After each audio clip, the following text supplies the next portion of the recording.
সোমবারের সংঘর্ষের পর আজ আবারও পাল্টাপাল্টি কর্মসূচি দিয়েছে ছাত্রলীগ ও কোটা আন্দোলনকারী শিক্ষার্থীরা। সে কারণে ঢাকা বিশ্ববিদ্যালয় এলাকায় বিরাজ করছে থমথমে অবস্থা। এখনকার পরিস্থিতি জানতে রাজু ভাস্কর্যের সামনে থেকে সরাসরি যুক্ত হচ্ছি সহকর্মী মনিরুল ইসলাম মিন্টুর সঙ্গে। মিন্টু, আমাদের জানাবেন, এর আগে আমরা দেখেছি যে ছাত্রলীগরা রেডি হয়ে আছে, তারা লাঠিসোঁটা হাতে নিয়ে প্রস্তুত। ছাত্রদের কোনো অবস্থান এখন পর্যন্ত পাওয়া গেছে কিনা? রাজু ভাস্কর্যের সামনের এলাকা মূলত ছাত্রলীগেরই দখলে রয়েছে। তারা গতকালকে যে কর্মসূচি ঘোষণা করেছিল তারই অংশ হিসেবে তারা বলা যায় যে বেলা 1:30টার পর থেকে খণ্ড খণ্ড তারা মিছিল নিয়ে বিভিন্ন বিশ্ববিদ্যালয় কলেজ থেকে ছাত্রলীগের খণ্ড খণ্ড মিছিল নিয়ে তারা এসেছে এবং ছোট ছোট স্লোগান, ছোট ছোট মিছিলে তারা এই এলাকা ঘোরাঘুরি করছে এবং আমরা লক্ষ্য করছি যে রাজু ভাস্কর্যের সামনে ছাত্রলীগের বড় একটি জমায়েত ছিল কিছুক্ষণ আগ পর্যন্ত। তবে এখন রৌদ্র রয়েছে এবং তারা হয়তো অনেকক্ষণ পর্যন্ত থাকবেন, যার কারণে তারা কিন্তু আশেপাশের যে জায়গায় তারা অবস্থান নিয়েছেন এবং ছাত্রলীগের নেতাকর্মীদের বেশিরভাগই কিন্তু আমরা লক্ষ্য করছি যে তাদের সঙ্গে একটি করে হেলমেট রয়েছে, আর কারো কারোর সঙ্গে লাঠিও রয়েছে। তবে কোটা বিরোধী বা কোটা সংস্কারের দাবিতে যারা আন্দোলন করছেন তাদের তেমন তৎপরতা আমরা এখন পর্যন্ত দেখিনি, যদিও তাদের যে কর্মসূচি মূলত 3টার পর থেকে শুরু হওয়ার কথা এবং সেটি তারা জানিয়েছে যে কেন্দ্রীয় শহীদ মিনার এলাকায় কোটা বিরোধীরা তারা অবস্থান নেবেন। তবে আমরা শুনেছি যে এদিকে সায়েন্স ল্যাবরেটরি, ধানমন্ডি 27 এই এলাকায় কিন্তু কোটা সংস্কারের দাবিতে যারা আন্দোলন করছেন তারা কোনো কোনো সড়ক অবরোধ করেছেন, আবার কোনো কোনো জায়গায় সেখান থেকে তাদেরকে সরিয়ে দিয়েছে, এরকম বিষয় রয়েছে। তবে ঢাকা বিশ্ববিদ্যালয় এলাকা এখন পর্যন্ত যেটা বলা যায় যে ছাত্রলীগেরই ছোট ছোট মিছিল চলছে।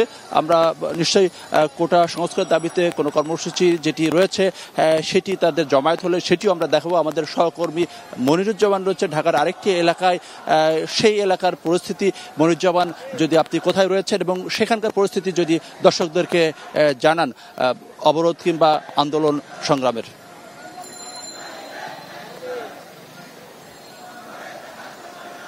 ধন্যবাদ। এই মুহূর্তে রাজধানীর মেরুলবাড্ডায় ইস্ট ওয়েস্ট ইউনিভার্সিটির সামনের যেই সড়কটি রয়েছে সেই সড়কে কিন্তু ওই বিশ্ববিদ্যালয়ের শিক্ষার্থীরা অবরোধ করে তাদের যে আন্দোলন কর্মসূচি সেটি চালিয়ে রেখেছে।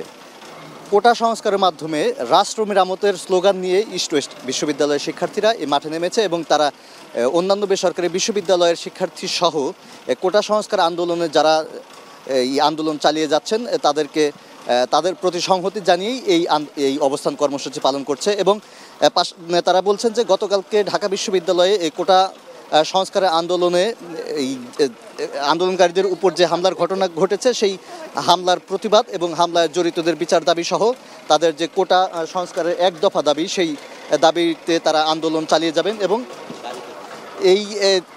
তাদেরকে কোনো ধরনের ভয় ভীতি দেখিয়ে এই আন্দোলন থেকে সরানো যাবে না। আমরা দেখেছি এই রামপুরা ব্রিজ থেকে কুড়িল মোড় পর্যন্ত প্রায় 5টি স্পটে আন্দোলনকারীরা, বেসরকারি বিশ্ববিদ্যালয়ের যে শিক্ষার্থী যারা আছেন তারা এই 5টি স্পটে অবস্থান নিয়ে এই পুরো সড়কটি তারা দখল করে রেখেছে। এই আন্দোলনের মাধ্যমে এই বেসরকারি বিশ্ববিদ্যালয়ের যে শিক্ষার্থী যারা রয়েছেন তারা জানান দিতে চাচ্ছেন যে কোটা সংস্কারের যেই যৌক্তিক আন্দোলন, সেই যৌক্তিক আন্দোলন এবং যে যৌক্তিক দাবি, সেই যৌক্তিক দাবিটি সরকারকে মেনে নিতে হবে এবং সংস্কারের মাধ্যমেই একমাত্র এই আন্দোলন কিংবা যেই জটিলতা তৈরি হয়েছে এটির সমাধান শুধুমাত্র কোটা সংস্কারের মাধ্যমেই সম্ভব। আমরা জানিয়ে রাখি, এই রামপুরা ব্রিজ থেকে কুড়িল পর্যন্ত যেই পুরো এলাকাটি, এই এলাকা কিন্তু এখন যান চলাচল পুরোপুরি বন্ধ রয়েছে। শুধুমাত্র জরুরি কারণে কিংবা অ্যাম্বুলেন্সে কোনো রোগী থাকলে সেই অ্যাম্বুলেন্সটিকে